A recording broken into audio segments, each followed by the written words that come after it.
네, 안녕하세요. 오늘은 우리 농스터디 함께하는 신학 공부 기독론 김동건 교수님의 그리스론의 미래를 같이 보고 있고요.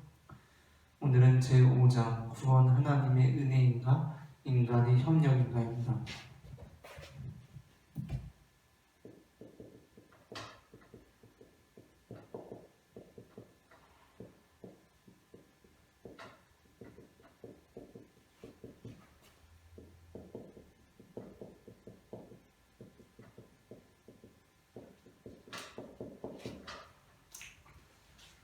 지난 시간에 말씀드렸던 것처럼 구원에 대한 두 번째 논의가 다루어지고 있고요.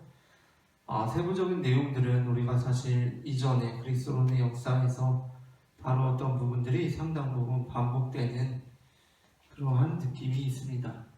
그리고 또 이제 결론 부분으로 가면서는 우리가 예수 선포와 독특성에서 다루었던 내용들도 다시 나오는 부분들이 많이 있고요. 역사적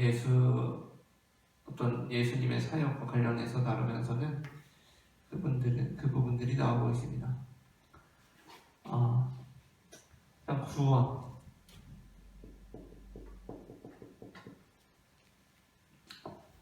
하나님의 은혜인가 인간의 협력인가 라는 부분이 나오면서 처음으로는 이제 아우구스티누스에 대해서 나오고 있어요.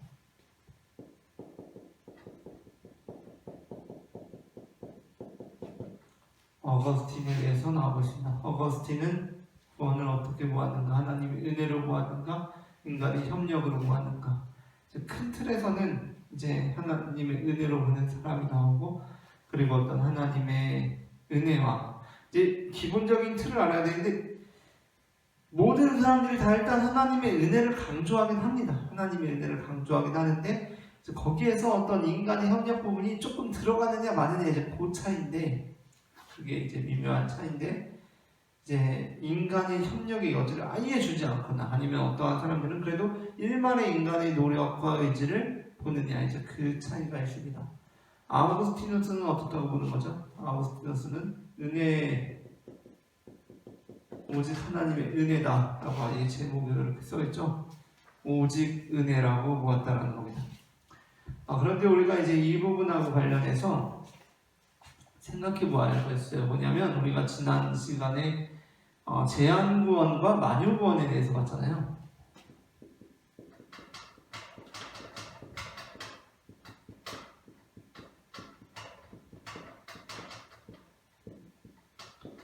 제한구원과 만유구원에 대해서 봤는데 우리가 제한구원은 제한구원과 만유구원 중에 무엇이 더 하나님의 은혜가 강조된 겁니까?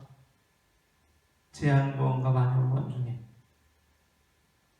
우리가 보통 생각하면은 제한구원과 만유구원 중에 하나님의 은혜가 더 강조된 게 만유구원이라고 생각하기가 쉬워요. 네. 그렇잖아. 하나님께서 모든 사람을 다 구원하시니까 모든 사람을 다 구원하시는 게 하나님의 더 큰 은혜고, 제한구원은 뭔가 하나님의 은혜가 작은 것처럼 생각이 되기가 쉽거든요. 그렇잖아요, 그죠? 하나님의 은혜가 작기 때문에 어떤 제한된 사람만 구원할 수밖에 없는 거 아니야? 라고 생각할 수가 있어요. 그런데 여기에서 제한구원과 만유구원에서 은혜는 사실 제한구원에서도 만유구원과 동일하게 은혜가 강조가 됩니다. 이 둘에서 어떤 은혜에 대한 차이는 없고 둘 다 하나님의 은혜를 강조하고 있어요. 왜냐하면 여기에서 어쨌든 구원받는 것들은 다 뭐로 받는 거예요? 은혜로 구원받는 것이기 때문이다. 은혜로. 그래서 우리가 아우구스티누스가 오직 은혜로 구원받는다라고 했을 때, 그럼 아우구스티누스는 굉장히 모든 사람들이 다 구원받는다고 얘기를 하는구나 라고 생각을 해서는 안 된다는 거예요. 왜냐하면 아우구스티누스는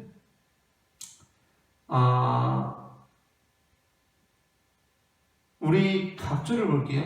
이제 이 부분이 나옵니다. 229페이지에 각주 243번. 스투더는 아우구스티누스의 구원론을 그리스도 중심적으로 해석하면서 보편 구원론의 가능성을 제기한다. 무슨 얘기냐면 그리스도의 은혜가 강조되면 구원의 가능성이 커지는 것은 사실이다. 그러니까 하나님의 그리스도의 은혜가 강조되면서 은혜가 크면 우리 다 구원받을 수 있는 거잖아요. 그렇죠? 그러나 아우구스티누스의 구원론을 보편구원론으로 해석하기는 어렵다. 왜냐하면 아우구스티누스에게 최후 심판과 예정론이 상당히 견고하기 때문이다. 그러니까 아우구스티누스는 일단 기본적으로 예정론입니다. 예정론의 뿌리가 되는 사람이죠. 그래서 이 예정론이 나중에는 이제 이어져서 어디까지 가요? 칼빈으로 가는 게 있는 거죠. 칼빈으로 가면 이제 이중 예정론까지 나오게 되는 겁니다. 이렇게 나가게 되는 것이고, 어쨌든 아우구스티누스는 은혜를 강조했어요. 은혜를 강조했는데 그 다음으로 나오는 인물이 누구냐? 바로 아퀴나스입니다.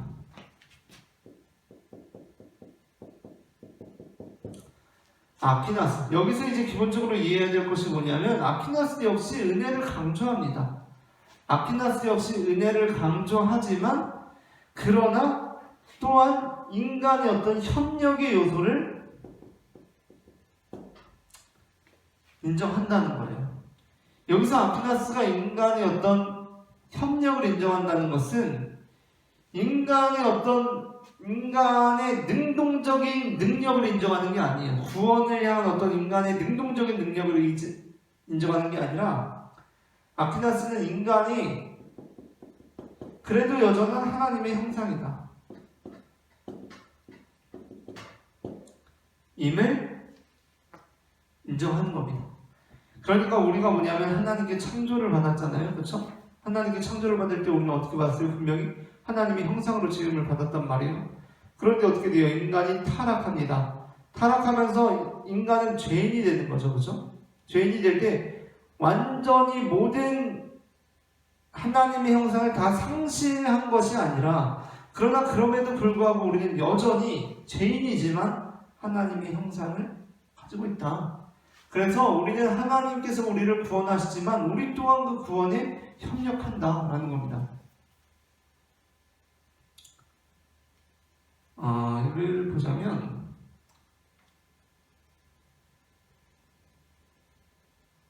233페이지 시작되는 부분을 일단 읽겠습니다.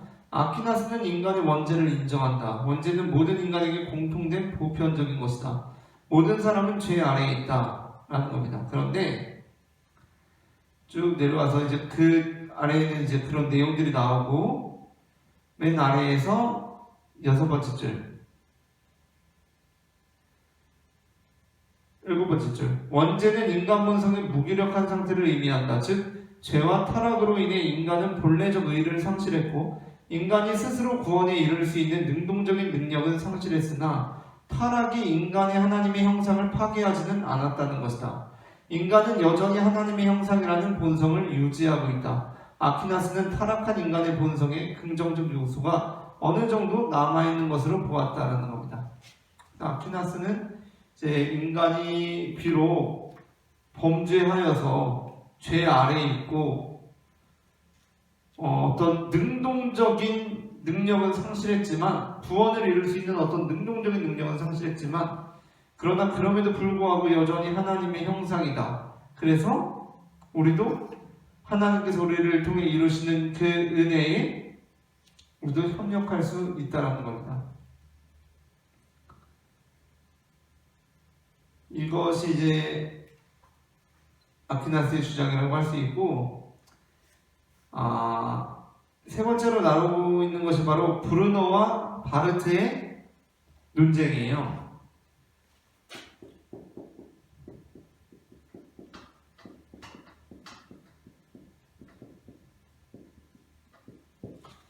이제 바르트가 또 나오게 되는데, 우리가 일단 브루노와 바르트라는 사람을 보게 되면 보통은 같은 계열에 있는 신학자입니다. 그러니까 우리가 이제까지 시대를 구분하면서 특별히 이제 종교개혁기를 지나면서 어떤 자유주의적인 신학 사조들, 슐라이어마라든가 리츠라든가 이러한 신학 사조들에 대한 반동으로서 신정통주의로 나오게 되잖아요.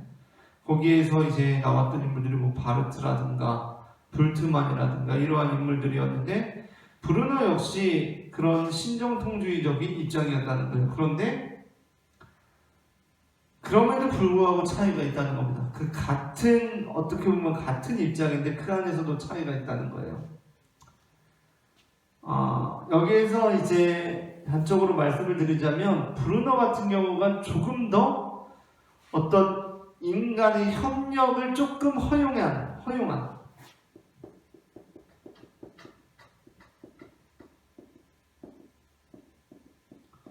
편이고 이제 바르트는 완전 그냥 은혜. 인간은 아니다 라는 입장이라고 보시면 되겠습니다. 그래서 이제 브루너 같은 경우 역시 아퀴나스와 마찬가지로 하나님의 형상을 통해서 주장하는데 여기서 이제 하나님의 형상을 두 가지 차원으로 나눠요. 두 가지는 뭐냐면 실제적 형상 그리고 형식적 형상입니다. 그래서 우리에게 남아있는 게 뭐냐? 우리는 물론 실제적 형상은 인간의 죄로 인해서 하나님께서 우리를 하나님의 형상대로 창조하셨지만 실제적 형상은 잃어버리고 말았어요. 그런데 형식적 형상은 여전히 남아있다. 그래서 우리가 하나님의 은혜도 있지만 우리 또한 거기에 좀 협력할 수 있다. 구원을 이루어감에 있어서 그러한 입장을 했던 거고 그에 대해서 바르트는 그게 아니다 라고 얘기를 했다는 겁니다.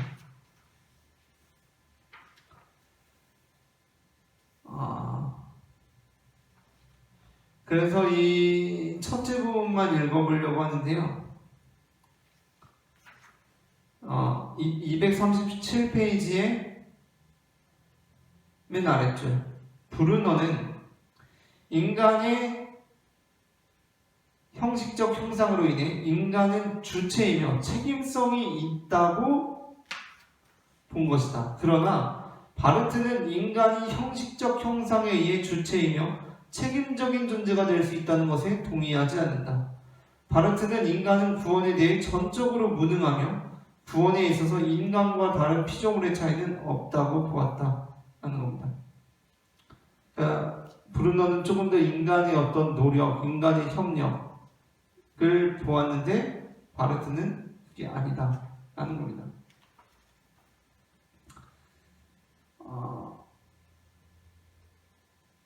근데 이제 이 부분에서 그런 질문이 있을 수 있어요. 여기에 이제 나오고 있는 것처럼 그렇다면 인간은 전적으로 하나님의 은혜로 구원을 받는다고 할 때 그럼 인간은 어떤 책임이 있느냐라는 겁니다. 구원에 대해서. 그렇잖아요. 우리는 은혜로 구원을 받는데 은혜로 구원을 받으면 좋지. 근데 그게 아니라 우리가 구원을 받지 못하게 됐을 때 그 책임이 왜 나한테 있느냐는 거예요. 그렇죠? 그러한 질문이 있을 수 있다는 겁니다. 근데 이제 바르트는 이렇게 말하고 있어요.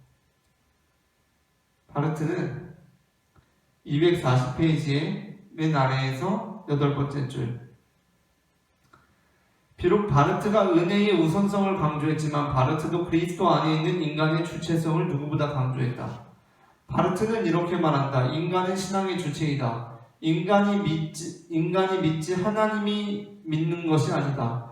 다만 인간이 신앙 안에서 주체라는 사실은 주격이신 하나님에 의해 수로로서 바로 쳐진다. 바르트는 인간론에서 말씀 속에 있는 인간을 참인간으로 규정하며 참인간은 자신에 대해, 이웃에 대해, 역사에 대해 주체성을 가진다고 선언한다.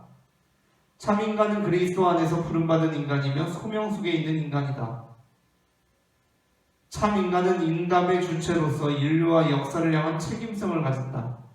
단지 바르트는 그리스도의 은혜 밖에 있는 인간의 주체성과 책임성을 경계했을 뿐이다 하는 겁니다.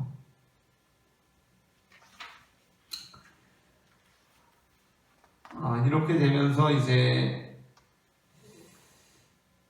어쨌든 이번 장에서는 구원에 대한 하나님의 은혜와 인간의 협력을 이야기하면서 어쨌든 하나님의 은혜로 우리는 구원을 받는다라는 그 이제 매우 정통적인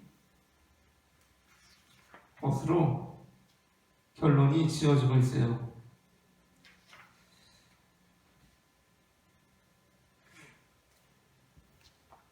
그래서 이제 우리는 다 하나님의 은혜로 구원을 받는다. 그리고 여기에서는 어떤 인간의 노력이나 인간의 의지나 이런 것이 아니라 하나님의 은혜다라고 했을 때 어떤 우리의 믿음, 우리의 회개, 그러니까 우리는 어쨌든 회개하고 믿음으로 구원을 받는다라고도 생각을 하잖아요. 그렇죠? 그런데 그것마저도 하나님의 은혜 안에서 이루어지는 것이다 라는 고백이 있어야겠다라고 생각을 해보면서 오늘은 여기까지 하고 마치도록 하겠습니다. 감사합니다.